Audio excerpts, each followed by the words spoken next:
Happy New Year and welcome to the first episode of a brand new gaming podcast. Cue the damn jingle. Okay, we don't have a jingle yet, nor do we have a name for this podcast, but I'm sure by the time you're listening to this, well, we'll have to by the time you're listening to this, have a name for this podcast. Hopefully a jingle as well, but we'll see. We'll take it from here. My name is Lou. Welcome to this brand new gaming podcast where we are going to be discussing all the latest gaming news, reviews, rumours, and doing maybe the occasional deep dive into a few topics as well. In this first episode of this show, we are going to be looking ahead at the year 2025, looking at all the latest gaming releases and gaming events that we are looking forward to this year. 2025 is going to be a huge year for the industry, and I'm very excited by that.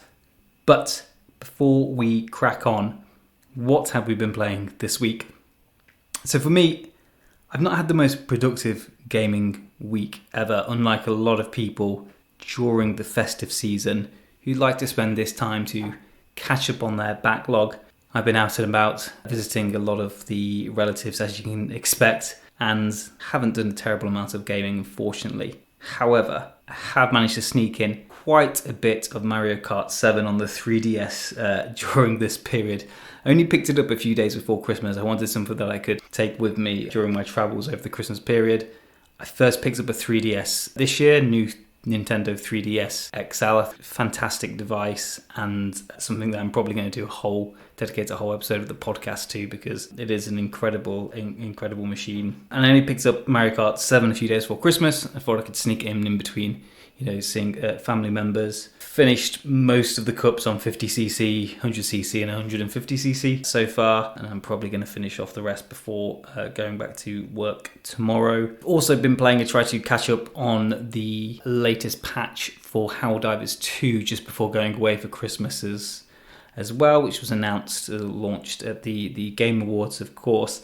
Wasn't a huge fan of Helldivers 2. I know it's a little bit controversial because a lot of people have been into that game during 2024. I myself had a lot of fun with it, don't get me wrong, put in countless hours. I say countless, probably about a dozen hours into it.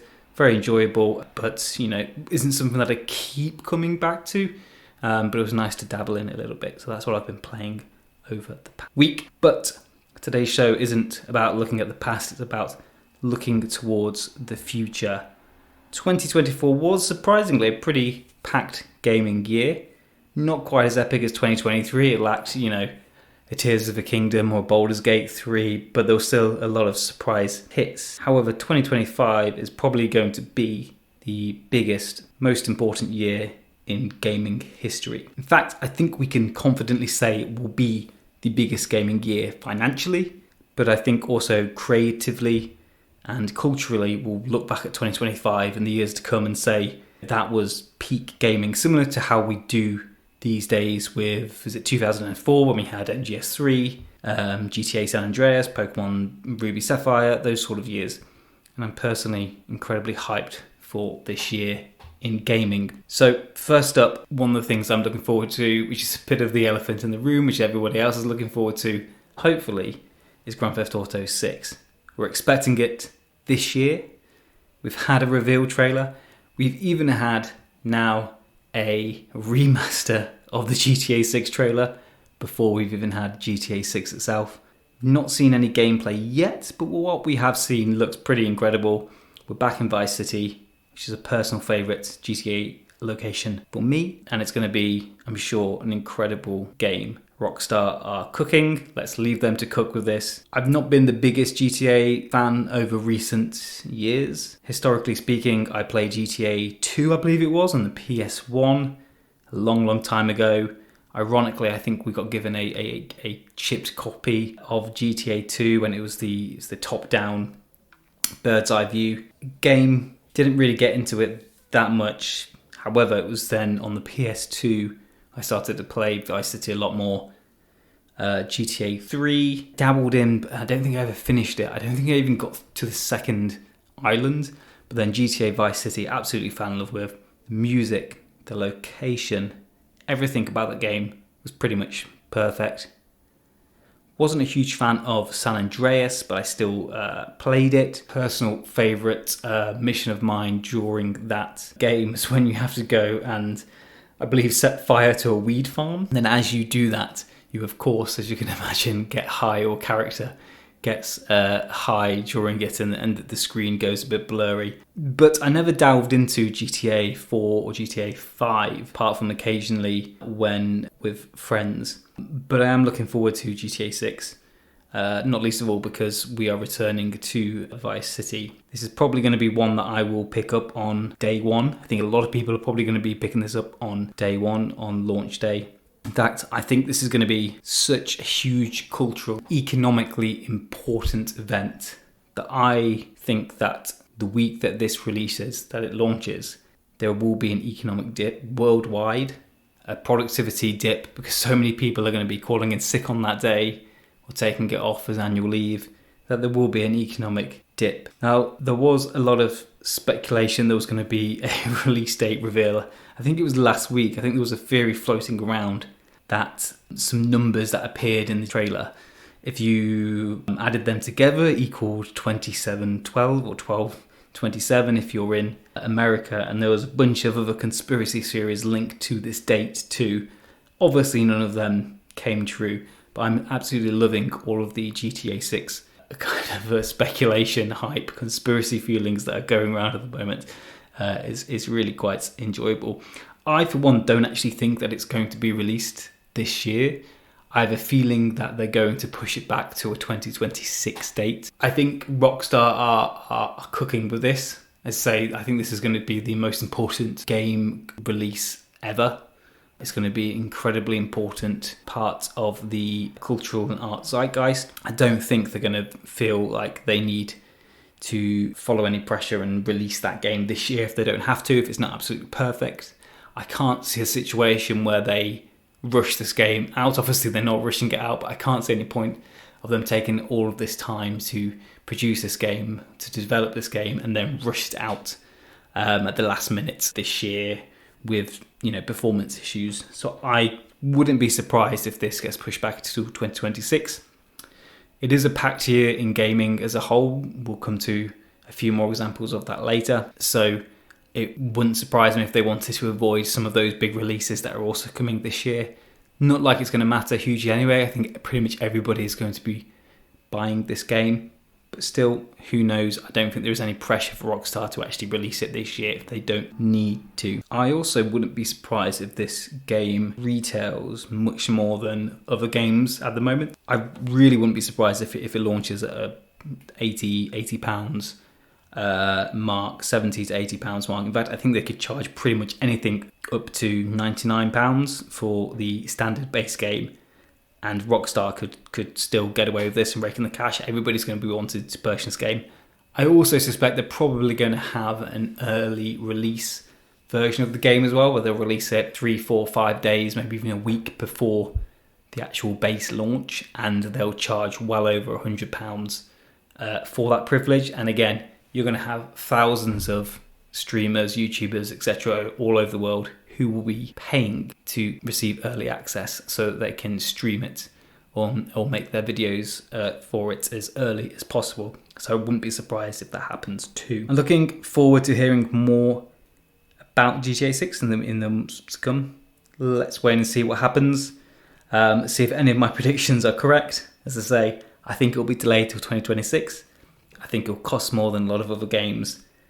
And I think there will be a serious economic impact from people taking off work for this. So let's wait and see what happens. The next major gaming event that I'm looking forward to this year, probably more than anything else, way more than GTA 6, is the launch of the successor to the Nintendo Switch console that we will most likely see revealed over the next few weeks and months, although we've been saying that for years now. The Nintendo Switch 2, or what we're expecting to be called the Nintendo Switch 2. Personally, I think I'd prefer the name the Super Nintendo Switch 2, or the Super Nintendo Switch rather than the Nintendo Switch 2. However, I can see after what happened with the Wii U that Nintendo will want to avoid any confusion whatsoever with the naming of this new console. So I am pretty certain that they will be calling this the Nintendo Switch 2. I am more hyped about the successor to the Nintendo Switch than anything else in the entire world. I'm getting married this year in 2025, and I'm more excited about the Nintendo Switch 2 than I am about my wedding. This is going to be the event of the year. Something that I'm also incredibly excited about and passionate about, something that I've taken a lot of joy from, is the speculation about the Nintendo Switch 2. This has been going on now for months and years. Every few weeks, we get a new leak, we get a new rumour. We think there's going to be an announcement, so there's going to be a launch, and it doesn't happen, but we just keep getting more and more wound up as the fandom. If you look at Reddit, literally every single day there is a new nugget of information that comes out, a new nugget of rumour that comes out about the Nintendo Switch 2, and it just gets me more and more excited. And I really can't wait. And I think in the months and years to come, probably just be the months to come now, we're going to be looking back at this period, this final year of the Nintendo Switch, and we're going to be looking back with nostalgia at these months of rumours and speculation. Because it really has been an enjoyable few months, even if we haven't had an incredibly quality period from Nintendo in terms of the games that they've been developing and producing and releasing on the Nintendo Switch. We can look back with nostalgia about this period of the speculation of the successor to the Nintendo Switch. So I'm really looking forward to that this year. As things stand, the latest rumours that we are assuming could very well be true is that the Nintendo Switch 2 is probably just going to be a souped up version of the Switch. The Switch is my personal favourite games console of all time. It's incredible. It's a near perfect machine. Other than that, it is now so underpowered. So the latest rumours are essentially that the Switch is going to remain the same, but just be a little bit more juiced up. That potentially it could be of similar power levels to that of the PS4, maybe even the PS4 Pro. I know there's been some speculation this week in particular, so a few gaming journalists have said it will not be as powerful as a PS4 Pro, but I think anything within that region would be ideal. Of course, there's going to be a lot of speculation as well over what games this is going to launch with. I think that they're going to aim to satisfy a few core audiences here with the launch window of the Nintendo Switch. So I think first and foremost is going to be the casual fans of Nintendo, who probably make up the bulk of those that purchase Nintendo software and hardware. And I think to satisfy them, there's probably going to be a new Mario Kart that gets released at the launch of the Nintendo Switch, Mario Kart 9 or Mario Kart X, whatever we want to call it. There's been some rumours this week as well that's probably going to be, or could potentially be, a spiritual successor to Double Dash from the GameCube. I personally think that we will definitely get a Mario Kart upon launch of the Nintendo Switch. As we all know, Mario Kart 8 has been around for a very long time now, having been a port of a Wii U or remaster of a Wii U game. So it's about time that Nintendo fans had a new Mario Kart to look forward to. I think that will probably be released upon launch. I think the other sort of target audience they're going to be trying to satisfy as well with the launch are going to be the long-standing Nintendo fans, perhaps the ones that have been waiting for the new Metroid Prime game for so long, and that's going to be released within the launch window, if not on launch day as well. I think they're likely to try and demonstrate with this new Switch that it is a powerful machine, far more powerful than what the base Nintendo Switch was or is. So I think they'll try and impress us by putting a port of a PlayStation or Xbox game on the console from launch date that will make people go, this is a machine that is capable of playing, mature, serious adult games. And I think the game that they'll pick for that will be Elden Ring. And I think Elden Ring will launch day one on Nintendo Switch 2. I've not played Elden Ring personally. I'm not a huge fan of Souls-like games. I play for fun. I don't have a lot of time to put into my gaming. The thought of, emptying countless hours into a game and just having to repeat the same boss again and again until I've found a way to defeat it isn't terribly appealing to me. as somebody in their mid-30s. However, saying that, if Elden Ring does launch on the Nintendo Switch 2, which I believe it will, then I will probably play it on that device. So I think those are going to be the 3 main games that will launch on the Nintendo Switch day one. I think there's also 3 other possibilities that may not launch within the launch window or not within the launch week, but may come within the weeks and months after the release of the Nintendo Switch 2. And those include Pokemon ZA, a new Legends game by Pokemon. I really enjoyed Pokemon Legends Arceus, and that was released a few years ago. That was the most excited, the most enjoyable Pokemon experience I've had since I was a kid, since I played maybe even Silver and Gold, let alone Ruby and Sapphire. So this was the first time since then I've really enjoyed a Pokemon experience. I was really looking forward to it. It made me feel like a kid again. So another Legends game is something I'm really looking forward to. I just wish that the Pokemon company and Nintendo would put more effort into the quality of their games. Pokemon Scarlet and Violet were an absolute nightmare in terms of performance. They still sold incredibly well, and there's no incentive for Game Freak, the Pokemon company, or Nintendo to actually improve the quality of the games when they sell so incredibly well. However, saying that, I would like to see a little bit more effort being put into these games. Legends Arceus was so much better than any of the recent Pokemon games in terms of quality and the gameplay that we got, and hopefully we'll see that replicated with Pokemon ZA, and hopefully it will be enhanced for the new Nintendo Switch as well. I imagine at some point over the course of the first year, the launch window of the Nintendo Switch, we will likely see a new 3D Mario as well. Obviously, it's been a hell of a long time since we had the last major 3D Mario release on the Switch, which was, I think it was a launch game on the Switch with Mario Odyssey, which is obviously a fantastic, incredible game and a must play for the Nintendo Switch. So hopefully we will have a new 3D Mario on the successor to the Switch 2 very soon after launch. My final prediction for the Nintendo Switch 2 launch window is the release of a new Animal Crossing. Obviously, the last time an Animal Crossing released on the Nintendo Switch during 2020, during the pandemic, the Animal Crossing New Horizons took the world by storm. It obviously was helped by the fact that the world was largely not locked down during the release of that game, and that game is all about making connections and building communities, and I think the pandemic was the perfect time for that. So I think they're going to try to replicate that at some point over the next year or so with a new Animal Crossing game. I think there's going to be more of an emphasis on connections this time. People may remember how actually difficult it was in Animal Crossing New Horizons to connect with each other and visit each other's islands. I think one of my predictions about the Nintendo Switch 2 is that they're going to make it easier to connect with people,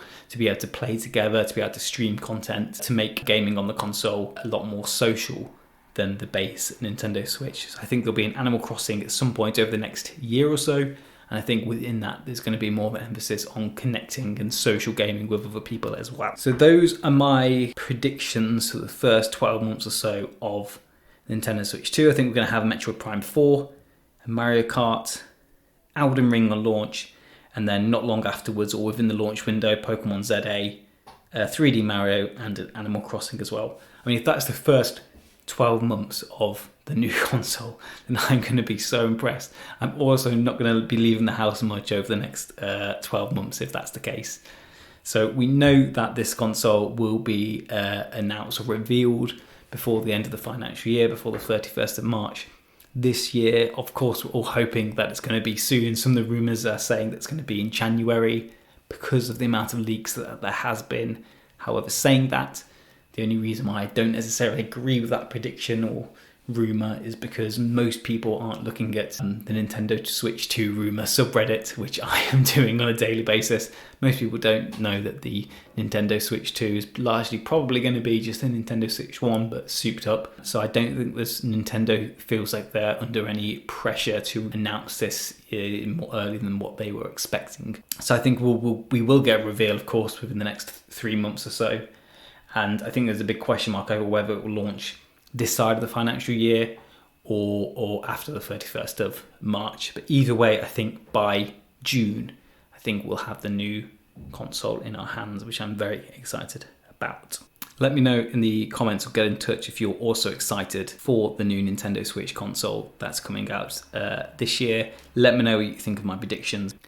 We are also expecting the release of a brand new Assassin's Creed game this year. Assassin's Creed Shadows was due to be released last year, but the developers, Ubisoft, pushed it back. They delayed it until 2025. The reasons for which we're not entirely sure. We don't know if it's for quality control purposes or whether there was some issues that they were trying to address with regards to the content of the game. Obviously, there's been a lot of controversy with regards to Assassin's Creed Shadows and some of the characters that are feature within that game, and considering the time period. I'm apprehensive about whether this will be a decent game or not. I will probably play this game on launch just out of pure curiosity. I found that with a lot of Ubisoft games now, particularly the Assassin's Creed franchise, I'm interested as a spectator rather than somebody who actively purchases the games and plays them. Valhalla was just a mess from my own perspective because it was just so bloated and so long. There's no way that I was going to play the entire thing. Assassin's Creed Mirage was okay, but it did feel like something that was created just to kind of give a nod and a wink to the older fans of the franchise. But for recent years, as many people know, Ubisoft and the Assassin's Creed franchise, I think, have just been producing below standard, below average content and gaming experiences. I think the Assassin's Creed franchise is probably worth a lot more than, financially speaking, than what is probably being recuperated from the output from the developers. This franchise, I think they need to kind of take a long, hard look and kind of work out what they want to try and achieve with this IP. And I think it's something that can be done. As I say, I am interested in this franchise and interested in Ubisoft as developers. But at the moment, I'm now more interested in them as a story rather than the actual games themselves. But nevertheless, I'm looking forward to Assassin's Creed Shadows. The setting of it in old school Japan, for want of a better phrase, is incredibly interesting, and I will definitely be playing as the female character because that sounds incredibly interesting. Another game that I'm looking forward to this year is the PS5 port of the Indiana Jones game. When I first heard of this game, I wasn't particularly excited about it. I don't have an Xbox to begin with, so I can't play it. However, I'm looking for something to scratch the itch that the Uncharted series left a few years ago. And from the looks of the gameplay that I've seen so far and some of the reviews, that might be the Indiana Jones game. So I'm looking forward to that getting ported to the PS5 this year, if rumours are true. Crimson Desert is an incredibly interesting looking game that's due to be released this year. For some reason on my Reddit page, I'm just constantly seeing adverts for this game yet, but I don't think we have a release date for it. For people who have not heard about this game, there seems to be some kind of weird mishmash of a game where it looks like it's a third-person open-world adventure game set in a medieval setting where you can fight people in a wrestling style. You can also use magic. There's also some sort of technology and machines, futuristic machines in this world as well. You can also ride dragons. It seems to have a little bit of Tears of the Kingdom Island, Sky Island vibes to it as well. I feel like they just tried and throw everything, all the popular traits from a lot of open world games at the moment into one game, and it looks incredible and I can't wait to play it. I have a feeling, and I don't know why, I've heard nothing from the rumour mill at all, but I do have a feeling that there's probably going to be a lot of issues with it because they've tried to throw so many things at it, because they've tried to be the jack of all trades, that they're going to end up being the master of none, and this game might be a flop. However, saying that, I hope that's not the case because it looks really interesting, and it's going to be one that, the moment this game releases, I'm going to delve into. One of the problems I think a lot of games are having this year, and one of the reasons why that we haven't seen as many reveals with regards to release dates for a lot of these games, is because, to go back to the start of the show, GTA 6, I think a lot of games are kind of withholding information of when they plan to release their games until they hear about when GTA 6 is going to be released. As I say, I have a feeling that GTA 6 might not get released until next year now, till 2026. If that is the case, I think then we'll see a slew of these games that haven't released dates yet suddenly coming out, and then everybody trying to get those games out as soon as possible. So I'm really looking forward to Crimson Desert. The new Monster Hunter game looks incredibly interesting. Again, this is another game that I hope comes to the new Nintendo Switch.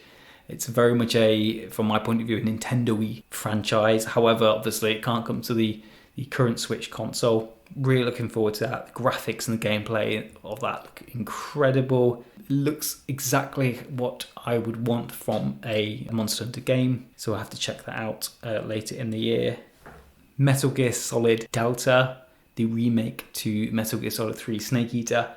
The MGS series is one of my favourite franchises in gaming history. I played this game and this entire franchise so much when I was younger. I love Hideo Kojima, I love his games. I obviously have mixed feelings about them remaking MGS3, obviously without Hideo Kojima, but also there's a bit of a question mark over why they decided to remake this one first. I think it kind of makes sense from a chronological perspective, but also I think people who are calling for an MGS1 remake, I think aren't probably taking into account how difficult it actually would be to remake MGS1 when they did it for the GameCube when they made Twin Snakes, which largely used, I believe, the engine of MGS2, Metal Gear Solid 2, Sons of Liberty. There was a lot of issues with that game in terms of how you adapted it to the difficulty of a modern style, because a lot of the difficulty in MGS1 was generated by it being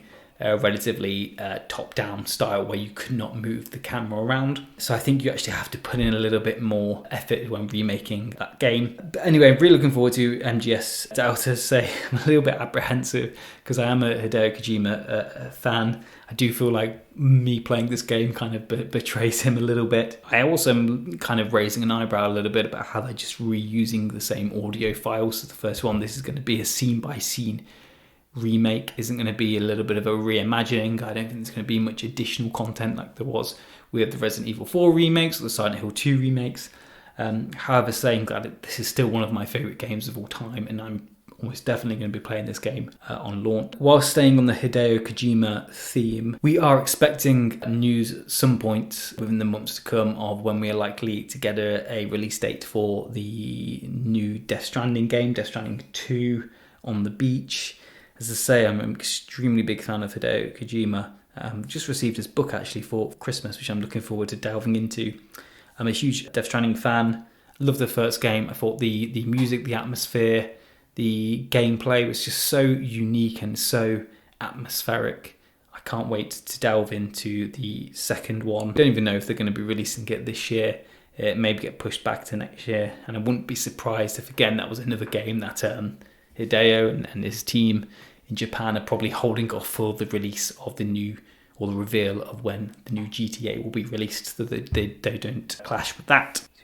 Ghost of Yotei, the sequel to Ghost of Tsushima, is also due to be released, we think, this year. Again, they're holding off for revealing an actual release date. The first game is largely agreed to be one of the greatest open world games of all time. I've not personally played it, but it looks incredible, and I've been hovering over downloading it on PS Plus for years. I might try and sneak in at some point this year, but there's a lot going on, and I don't know whether to just dive straight into Ghost of Yotei. Regardless, I'll be definitely checking out Ghost of Yotei at some point, even if I haven't played the first one yet.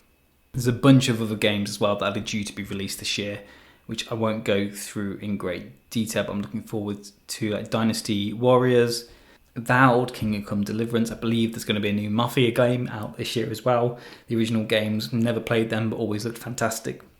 And I think I'm going to check out the new one when it releases. Let me know what you're looking forward to playing this year, what new releases that I haven't mentioned you're excited about, and drop me a note in the comment section.